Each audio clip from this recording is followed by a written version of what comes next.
You really need to pay attention, guys. The movie begins with Shalewa. We see her filling up a jug with water, and at the same time, she's lost in thought. Suddenly, she hears the voice of a young child calling her, "Mommy, please help me. Please come, help me." She says, "Tofumi, I'm coming." Then she runs to the living room, alone in an empty house. But getting to the living room, she sees herself dead on the floor. Not just one or two. She sees 5 different corpses of herself, all shot. Suddenly, she looks back and pew, shot again, and then she wakes up. It's a dream. She has that same clothes on and she is pregnant in real life. It's really a dream, right? And you know what they say about dreams sometimes? Dreams are a sign of what's about to happen. But why is she home alone? Where is everyone, and especially where is her husband? Now, let's explain this mystery movie, Landline. But first, quick disclaimer. This recap is for educational purposes only. Landline is produced and directed by Dele Doherty. This recap is not meant to replace the full movie, nor should it stop you from watching the full movie on Prime. Also, this recap contains heavy spoilers. If you are new here, please consider subscribing and turn on the notification icon. Hi, this is Sam. Welcome to the Film Village. Back to Shalewa. She's now in the living room on a phone call with her husband, Kola. But guys, pay attention to this particular conversation because it's very important for the rest of this movie, okay? Kola says, "I thought you would have slept by now." And she answers, "You know I don't sleep easy." Kola then asks her, "What about your sleeping pills?" Shalewa says, "It's in the kitchen." But she doesn't want to take it because of the baby. Oh, alright. Kola then asks, "What are you doing now?" She says, "I'm just watching one nonsense movie." Kola then says, "Babe, please forgive me for everything. I promise to be back home soon." Then Shalewa says, "Please stay with me until I fall asleep. That's why I called you." Kola says, "No problem. He has to go briefly. He will call her back." Then he puts the call on hold. Now, Shalewa gets up to take a remote to change the channel. This lady is heavily pregnant, so you can imagine the struggle. So she was about to sit down when the doorbell rings.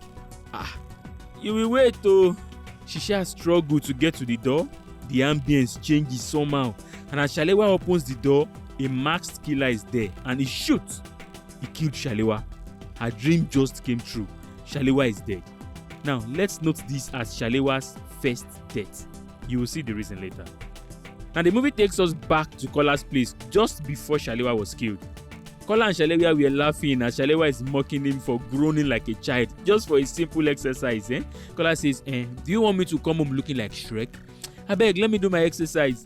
Now when I come back home now fat, you'll be the one to feed me with just 2 loaves of bread and 1 boiled egg." Shalewa says, but it happened only one time. Kola says, what? One time?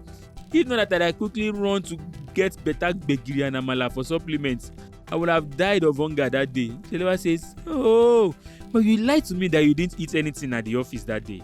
They both laughed again and then Kola noticed a strange sound. So he asked, "What are you doing?" Shalewa says, "It's the AC." She's trying to turn it on, but it's not working. AC? Which one? In the bedroom or living room? There was no response. Is it in the bedroom or living room? Now guys, take notice of this detail. Shalewa is in the bedroom struggling with the AC, not in the living room where she was killed. So this means that what we are watching right now happened before she left for the living room. In fact, it's the AC that made her leave for the living room. Well, Kola says, "Check the remote now." He says the remote is not working. Kola says maybe the batteries are dead. He asks Shalewa to go upstairs into the attic to get another set of batteries. Shalewa says she can't go there and if the heat gets worse, you just go outside and sleep on the road for cool breeze to blow her because this heat is just too much. That statement made Kola laugh.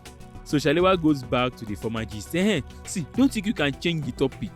Didn't you say you didn't eat anything at the office? Kola starts faking bad network. Hello, Shalewa. Network is bad though. Shalewa laugh. See you, this scammer. Anyway, Concentrate on your exercise, don't say anything. I will do the talking. Now we see Shalewa heading to the living room where she will end up dying. Now on her way, she starts reminiscing about her husband, how much she has missed him. She says even his scent is fading away from the bedsheet. Now while walking and talking, she gets to the kitchen entrance and went off for a minute. It seems she remembered that bad dream that she had and a child calling her. So Kola calls, Shalewa, are you there? Oh yes, sorry, I'm here. Just tired. So she goes to sit down. Now there's AC. Shalewa informs him that she went to the hospital earlier that day and the doctor told her that the baby is doing fine. But she's worried that Kola may not come back home to witness the birth of their child. Even Kola is also worried about that. So he stares at Shalewa's picture emotionally. Shalewa continues talking. She says, I find it hard to sleep even though I am pregnant. Shalewa then asks Kola, I know you are in a safe house and all of that, but I don't understand why. What's so difficult that you can't explain to the mother of your unborn child? You can talk now. Kola says, I would rather listen to you, Shalewa. Now, let's pause. Where is Kola? Shalewa just told us. Kola is in hiding, in a safe house. A safe house is where people with vital or confidential secrets are kept if their life is in danger.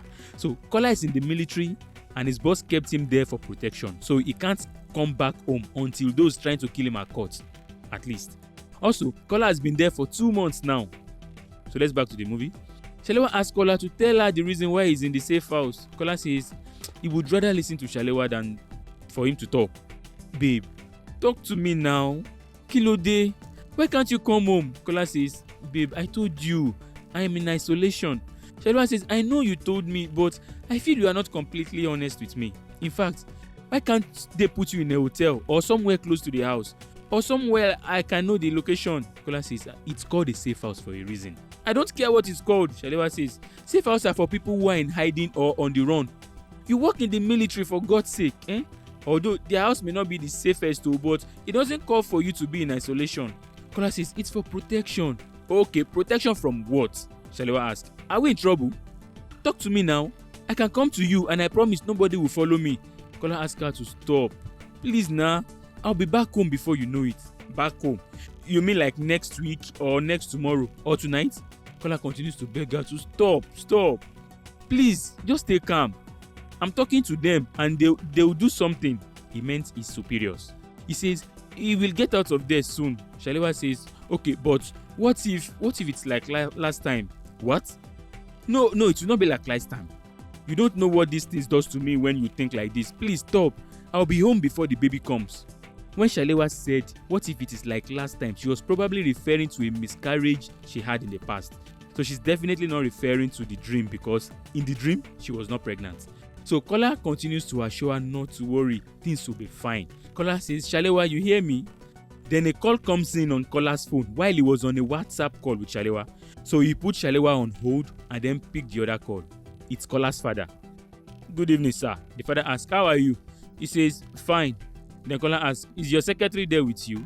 The father says, what do you think? She is here with me and I'm here with her, so we are doing fine. You get it? Kola's father is definitely having an affair with his secretary, and for this, Kola and the father is not in good terms either.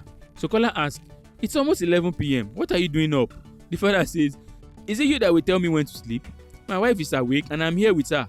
He begins to sound sarcastic with the father. See, this man, calling his secretary his wife. Baba says, what did you just say? Kola says, nothing, no, nothing. I didn't say anything. Me, say something. Never, I dare not. The father says, anyway, your wife told me you haven't come home for the past 2 months. Where have you been sleeping? Kola says, Daddy, I'm okay, I'm at work. The father says, Kola, you are doing your soldier work in a safe house, eh? Kola says, oh, so you know where I am. The father cuts him. So you are in a safe house and you leave your pregnant wife at home carrying my grandchild.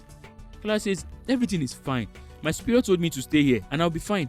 The father says, don't you think that whatever they are protecting you from might affect your wife? Kola dismissed that, saying his father is not the one that will tell him how to protect his wife. Alright. The father then asked again, are you watching the news? You should. Kola says he doesn't want to watch the news. The father then asked, do you have something to do with what's going on in the news? Kola says, yes, he got mixed up somehow, but he will leave the safe house very soon. The father then says, until when? Kola says he does not know. Now his voice has started showing weakness. He's tired of being in that safe house also. So the father asks him to be careful and make sure he goes back to his wife quick. Before ending the call, caller says, I'm working on a very thin line, Dad. Any mistake, they can come for me. So please pray for me. The father says, okay, in an emotional beat. So caller gets on the bed to rest for a while and then his phone rings again. He picks up. Hello? Who is this?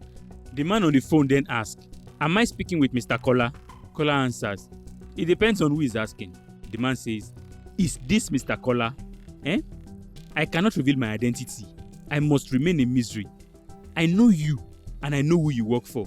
Caller says, if this is a prank, you better stop it. The voice says, I will call you back in the next 1 hour and you should pick up because everything depends on it. Caller removes his earpod. He's now scared. What's going on? Then he quickly picks the emergency phone to use in contacting his boss. He called his boss, Mr. Hosseini. Hello, Mr. Hosseini. The man asks, are you enjoying the comfort of the safe house? He says, yes, sir. Don't you think it's too late to be making this call? Caller says, sir, this is very important. If it's not, I wouldn't have called. Sir, it's urgent. I need your help. Mr. Hosseini asks, okay. Caller says, sir, does anyone else know about the safe house? His boss says, the safe house follows the military protocol and the location is only known to those in the top authority. He started explaining how safe house is. Sir, does anyone knows about my safe house? The boss says, no, and why? Do you suspect anyone knowing your location? Caller says, he received a call just now and he said he's going to call back in an hour. The boss asks if the caller was military. Caller says he does not know. What he knows that he will be calling back soon. The boss then informed caller to be very careful and to call him back immediately that caller calls so they can track the caller, find him and arrest the person. He told caller that his safety is crucial and if anything should happen to you, the responsibility will be on me and I don't want that.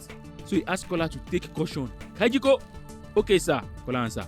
Then caller goes to take a shower for the night and then change his clothes. Now while changing his clothes, we can see scars on his back to show that caller recently went through a tough time to get the confidential information he's protecting. Now after taking his bath, he takes a glass of wine, still thinking about who and what is happening out there. He gets on the bed to sleep. Now the time is 11 p.m. and exactly 10 minutes later, his phone rings. It's his wife. Remember that conversation I asked you to keep in mind at the beginning before Shalewa was killed? Now this is where the conversation starts. Caller says, I thought you would have slept by now. And she answers, you know I don't sleep easily. He asks her, what about your sleeping pill? Shalewa says, it's in the kitchen, but I don't want to take it because of the baby. Oh, alright. Caller then asks, what are you doing now? She says, I'm just watching one nonsense movie. Caller says, babe, I'm so sorry. Please forgive me for everything. I promise to be home soon. We shall see. Shalewa says, please stay with me until I fall asleep. That's why I called you. Caller says, no problem. I can do that. But he has to go briefly. He will call her back around 11:50. So he ended the call. He looks at the time and it says 11 p.m. And immediately the time clocks 12 past 11. I'm sure you guys remember what happened after that call earlier. Someone knocked on the door. Shalewa opened and was shot dead. That was her first death, exactly at 12 past 11. All that happened while caller is resting up a bit, hoping to call her back. Now immediately Shalewa died, a landline phone starts to ring. Where is this sound coming from? Caller doesn't see any land phone around, but he begins to look for it. He found it in a drawer. So he picks it up and guys, this land phone is not even connected to the network. So how in the world is it ringing? Where is the mystery call coming from? So he picks the call and immediately a music begins to play. Then a voice that sounds almost like caller's voice says, in less than 2 minutes, your wife is going to die. Tell her to run into the closet and hide.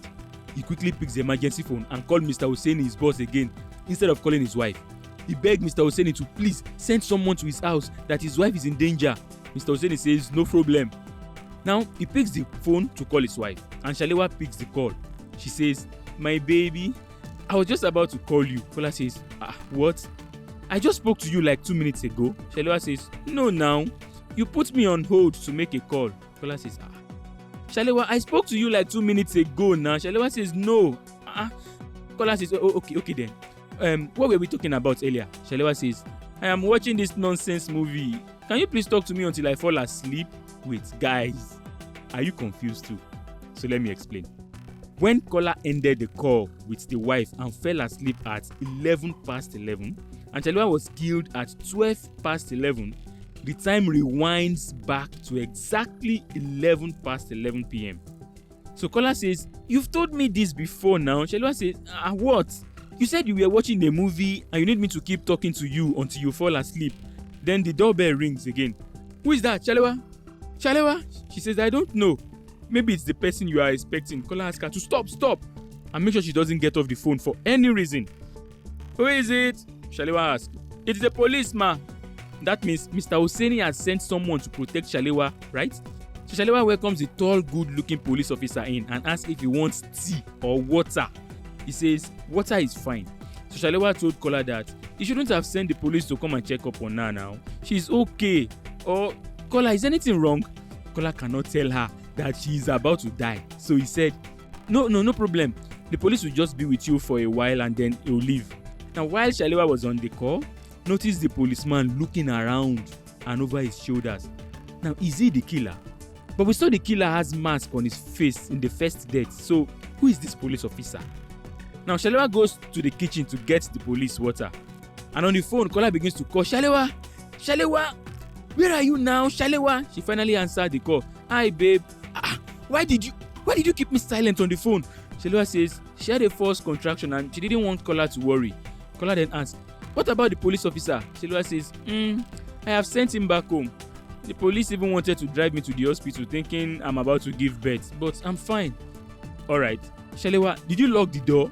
She says, "I think so." "Hey, did you lock the door?" "Okay, let me check."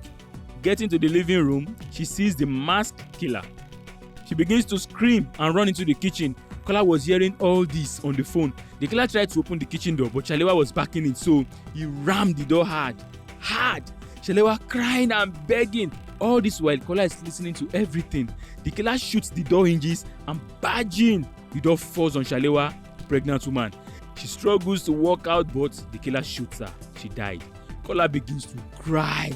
Shalewa has died again. He tried to save her. He tried. Caller weeps. "Shalewa!" He mourned seriously. I'm in trouble. Now, while crying, the land phone rings again. He picks it up and then the voice says, "Tell your wife to lock all the doors. Go upstairs to the bedroom and hide in the closet. Tell her to call the police and wait there." His phone rings again and he checks. It's Shalewa calling again. Bam. Wait. Are you still confused, guys? Well, let me explain again before we continue. Remember that in the first death, where was Shalewa killed? Right, at the doorstep when she opened the door, right? In this second death, we were expecting her to die at the doorstep, but instead, she died in the kitchen. Why? It's because of that mysterious landline caller that called her husband on the phone.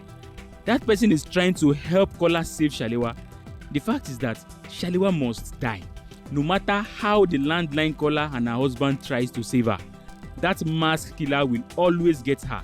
So depending on where she's asked to run to or hide in, the killer will find her and kill her. And once Shalewa dies, the time will rewind back to 11 past 11 so that caller and the landline caller can try to save her again. The time loop will always continue until Shalewa is saved. Now here comes the big question. Who is that mysterious landline caller calling caller? How is caller and the caller going to save Shalewa? Did they save her? And why is she being targeted in the first place when she is not the one with the government secrets? This movie answers everything. Let's continue. But before then, please guys, I want to use this opportunity to remind and beg for your support to subscribe to this channel because that will help me in bringing you more amazing recaps in the future. Thank you. So the landline caller says, "Tell your wife to lock all the doors. Go upstairs to the bedroom and hide in the closet. Tell her to call the police and wait there." Then his phone rings again. Caller picks up and hearing the voice of his wife few minutes just after hearing her dead, he burst into tears. "Babe, are you there?" Caller says, "Yes, I'm here." "What are you doing?" Shalewa says, "She's watching one nonsense movie." "Nonsense movie?" Kola says, what's the time there? Shalewa says, it's 11 past 11 p.m. He looks at the clock and gasps. It's a loop. This is when Kola also realizes what is happening. He says, it's a loop. Shalewa asks him, what's going on? What's a loop? See, don't confuse me. Kola says, all this has happened before. You called me and you told me you were watching a nonsense movie. You asked me to stay with you before you go back to bed. It's a fucking loop. Thank God this is not just happening in my head. All this was sounding strange to Shalewa. She begins to laugh. Kola says, see, all I have to do is follow the landline instruction and everything will be fine. Shalewa asks him, what landline? Kola says, it's too late to explain, but I promise you, I will save you. I promise. He drops the call, stare at the time, and then it's 11:12 p.m. The doorbell rings, and you know what happens next. All he's waiting for is for the landline to ring so he can try again. Now, the phone rings, caller picks and asks, are you sure she will be safe in the closet? The caller says, it will buy enough time for her to call the police. He hangs up. Time rewinds back to 11 past 11. Shalewa calls. Caller did not wait for her to talk. He went straight. I wish we had time to talk before we fall asleep. Shalewa says, you this man. How did you know what I was going to say? Caller says, just listen to me. In less than 2 minutes, the doorbell will ring, and if you open the door, you will die. What? Do you trust me? She says, yes. Now, get up, slowly walk to the door. Even if it rings, don't open it. She was about going there when the doorbell rings. Don't say anything, don't say anything. Now she gets there and gently presses the lock button. Kola asks her to run to the closet and stay inside on the floor. Now, no matter what happens, stay on the floor. Shalewa is terrified. Are you not going to tell me what is happening? Kola says he himself is trying to figure it out. Shalewa says, I don't think being in the closet is the safest thing. Kola says, stay there.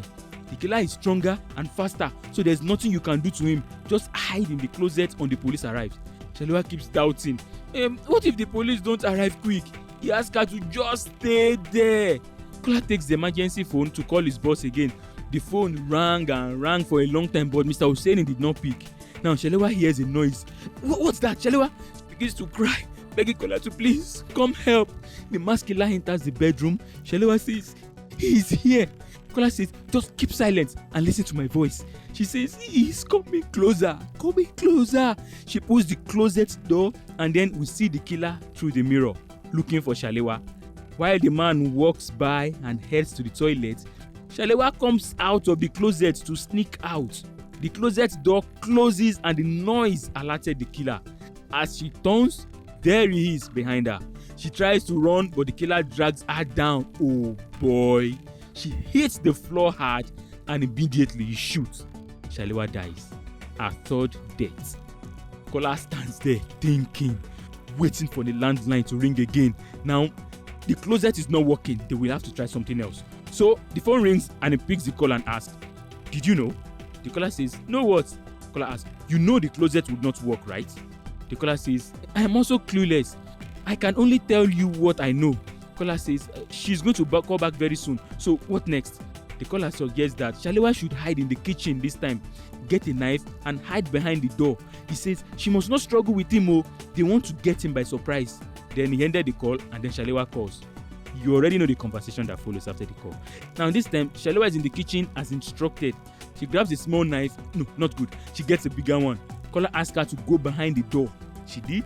The lady went ahead to open the door to check. I don't even know why she's doing this. And it was at that same time the killer arrives. She quickly hides back. The killer enters the kitchen, looks around, did not see anything. Then he leaves to check the other rooms. Shalewa is safe for now. It seems this one is going to work. Guys, alright. So Shalewa tearfully asks Kola, how do I use the knife? Kola says, hold the knife in your right hand, your strongest hand. Go for a surprise attack because we don't know if he is a professional shooter. Anyway, we will find out. Shalewa says, what do you mean by we will find out? Just take focus, Kola says. He asked her to take off her slippers. She did, and now it's time to strike. Shalewa follows the instruction and begins to search for the killer too, barefooted, as quiet as she can. Don't forget that Kola has taught her how to stand and strike so she won't fall, and the force of her strike will get him. Left leg in front, right leg behind, take a step back and swing. Good. She continues to find him while reciting the instruction. Left leg in front, right leg in back, take a step back and swing. Now, we understand her fear here because her life is at stake. So she doesn't know what will happen if she dies, that there will be a loop. Only Kola and that Kola knows. Now the killer comes out of her bedroom. Shalewa quickly hides again. The killer continues to head towards the living room. Shalewa snuck up behind him. Now, strike! Whoa! The killer grabs the knife and shoots her on the leg. He finishes her off in the stomach. Her fourth death. Now the time rewinds to 11 past 11. Kola is not happy that this didn't work. You know the pain of hearing his wife die over and over and over again. No matter how many times she comes back, that agony of her death will not leave his mind. So the landline rings and he picks up. Nothing is working. The caller says, we haven't tried everything yet. The caller asks, who is we? The caller says, all I'm trying to do is to save Shalewa. Oh, how do you know her name? The man says, there's no time. The caller says, hey, there must be time. Oh, I don't know what's going on here, and you are the one talking to me through a landline that's not even connected. For some reason, the world has stopped working the way it used to, and is it a loop or a time change? Start talking. The caller then explained briefly that they are trapped in a time loop, that it's the landline that helped them to communicate. He says the landline only helps him know what will happen before it happened, and when it has happened, that is when he can call caller's side. Caller says, you mean you are in the future? He says, well, technically yes. Caller says, all right, then tell me how to save her then. But the landline caller says, I don't know. He can only see one death before it happens. That's all. And the normal setting is that if they don't do anything at all, she will die as soon as she opens the door. That is the default setting.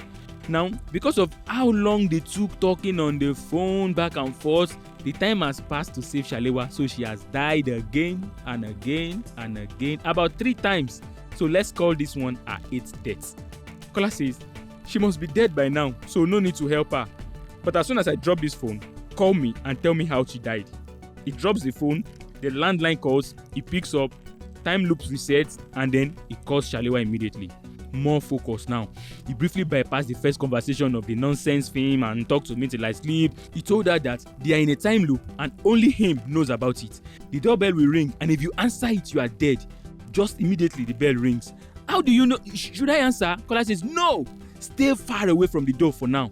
And then the movie helps us to be able to imagine that Caller is beside her talking to her, although he is not there. Now Caller asks her to go to the bedroom and get the earpod he bought for her. Connect it to her phone so her hands can be free to use. She did exactly what Caller said. She even put the phone in an armband and wears it. Trust me, babe. Caller asks her to go to the attic. Shalewa asks, what happened at the end of every loop? Caller says, you die. Every time? Caller says, yes. So, how many times have I died? Caller says, this is the 8th time. 8? Shalewa hears the killer. Now, Caller asks her to find a black box and open it. In that box is a gun. Caller asks her to take the gun and protect herself. But this gun is on safety mode, so he asks her to remove it from safety. Where is the safety switch? Caller tells her. He also reminded her that there are only 6 bullets, and after every shot, there will be a recoil. So you have to use it as I taught you. She says, okay, and then she goes outside with the gun. Now, let's see if she will survive this 8th one. So she gets to the passage heading to the living room. She forgot to close the door. The killer comes out from behind her. She tries to shoot, but guess what? This lady forgot to turn off the safety. The gun failed her, and the killer shoots her. 9th death. Oh gosh. Well, let's try again. This time, we'll bypass all the phone calls and go straight to the steps. So she has removed the gun from the safety. She snuck up on the killer and shoots, but he dodges the bullets 3 times, and the 4th one hits the shoulder. He falls down, he starts groaning, he gets up and quickly rushes into the kid's bedroom. Shalewa stands there in shock.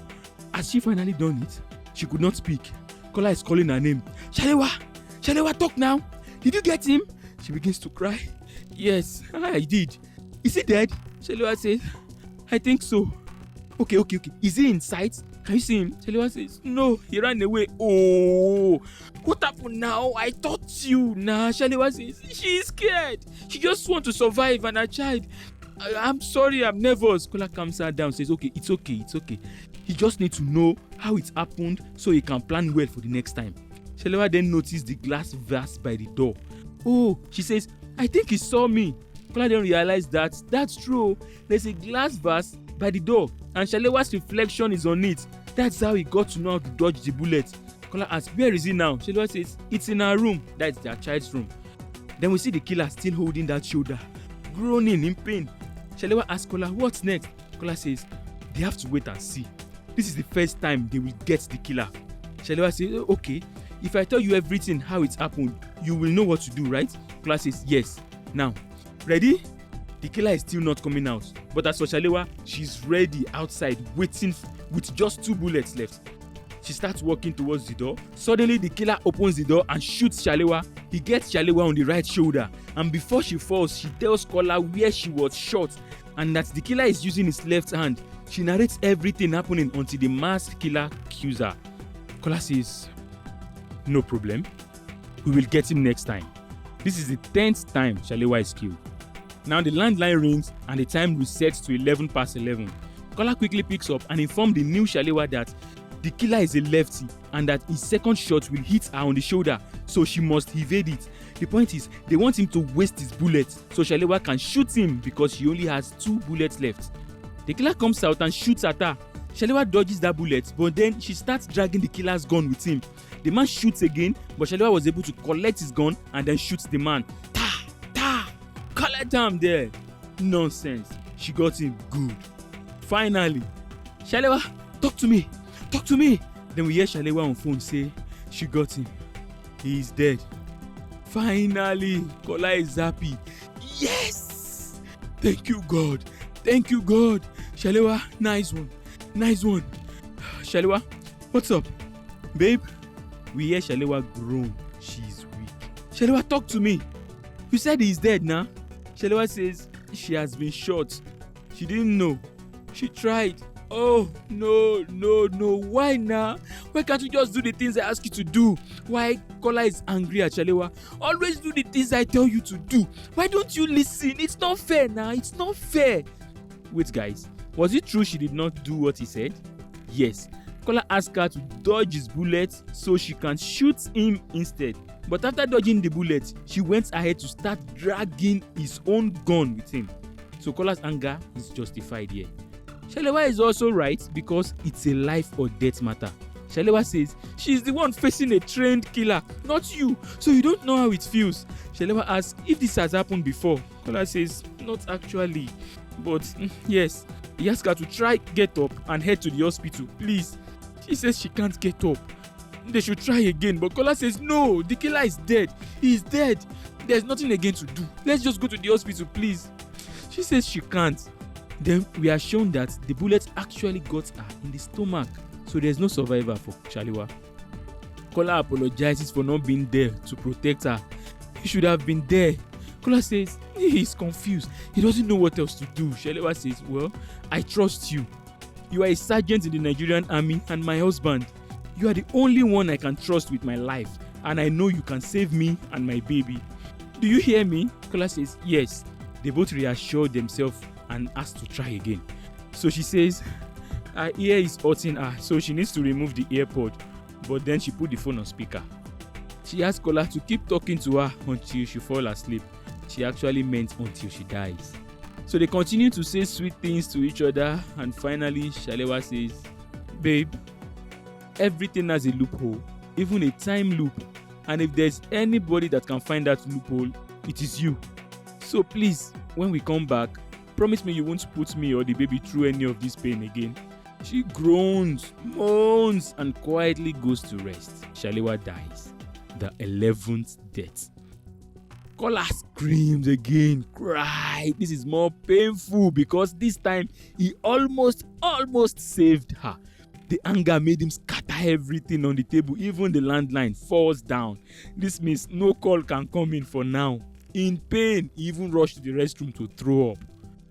Now his phone rings again. He rushes out and picks the call. It was that caller that called him in the beginning that said he can't reveal his identity and promised to call back in an hour.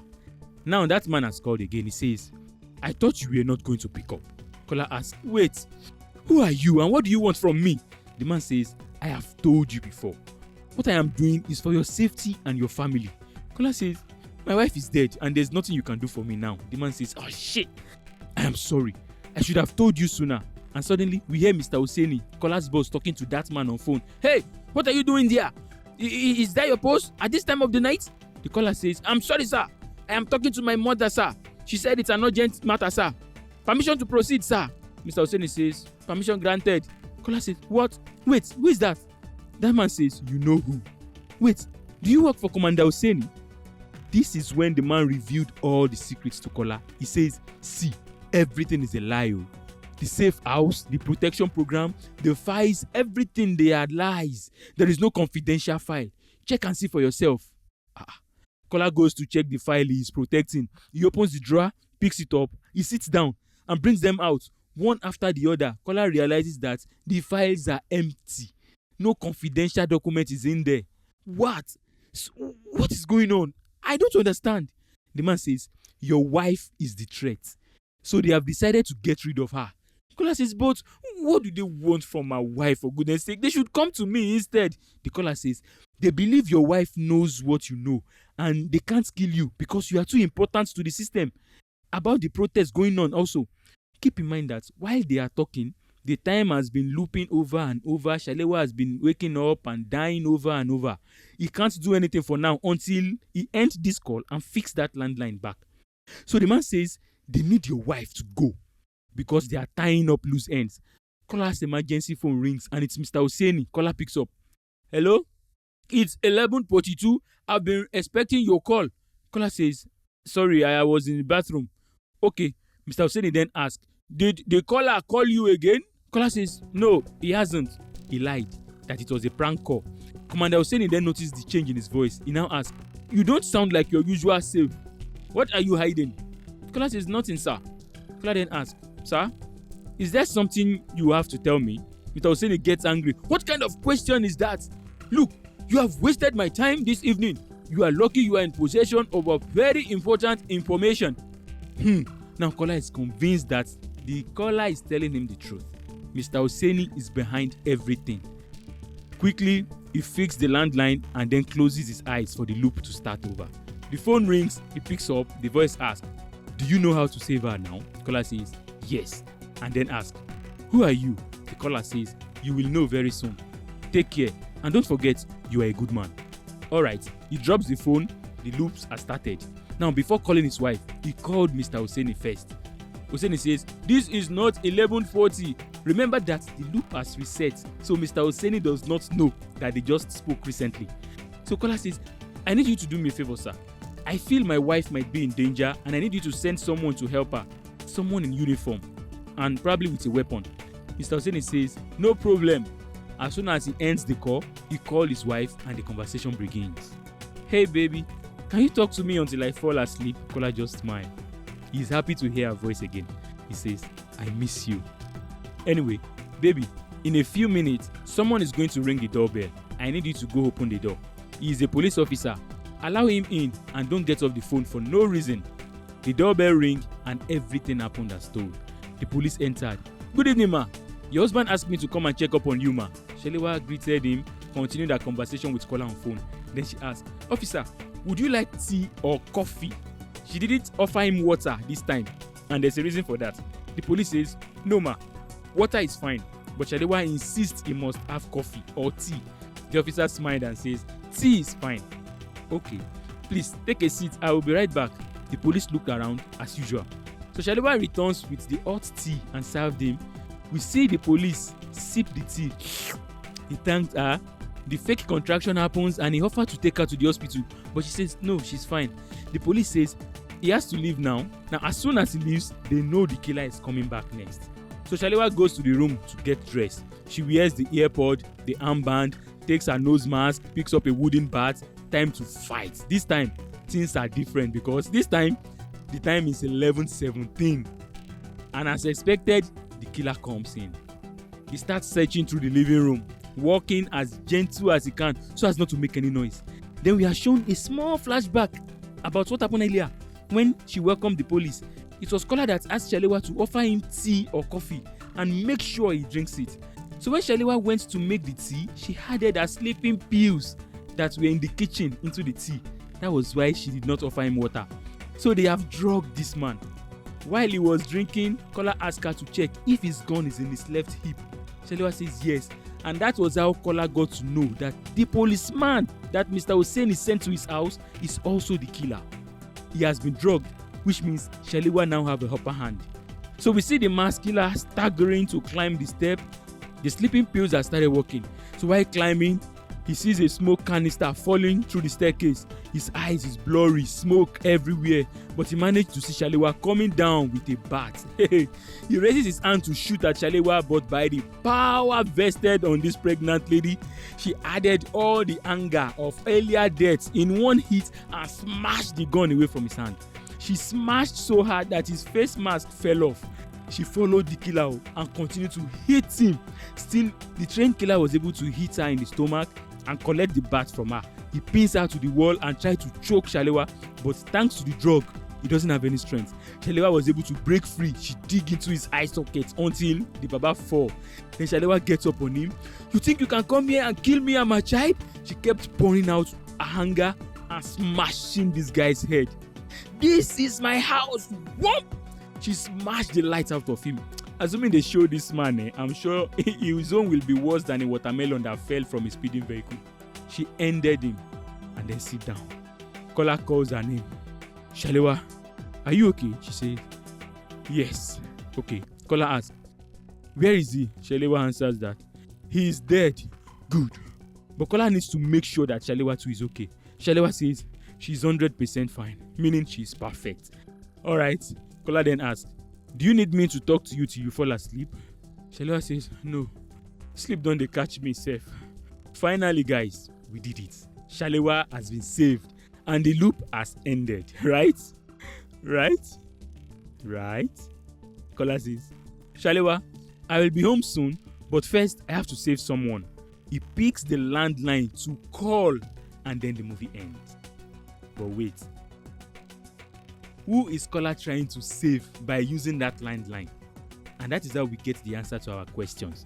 Who is the mystery landline caller? I'm sure you guys are smart and you have already figured it out. Kola is the caller, the mysterious landline caller. He is the one calling the past to tell his past caller how to save Shaliwa. He has saved Shaliwa now, so he needs to call the past and tell him how, because you guys know it's a loop. That's why he said before going home, he has to save someone. He didn't pick up his phone. Instead, he picked up the landline. So even the filmmakers try to let us know by using what they call false cognates. This is when two words of different languages sound similar. Kola, Kola. But now, this is where the shocker is. This killing will never stop, because if there's one thing we know about loop, is that a loop has no end. The only good thing about this movie is that Shaliwa has been saved, and we are okay with that. So if you need more brain-scratching and mystery movie like this, kindly watch Japa. I love mystery movies a lot because it helps build the brain and helps you learn how to think. For that reason, I will rate this movie 8/10. Now it's your turn. Let's hear from you. What do you have to say about this movie? Please, if you have any questions, kindly ask in the comment section and I will try my best to answer them. Let's talk. Thanks for watching this video. For more amazing content and film reviews, please subscribe to this channel. And until we meet again, I am Sam and this is the Film Village.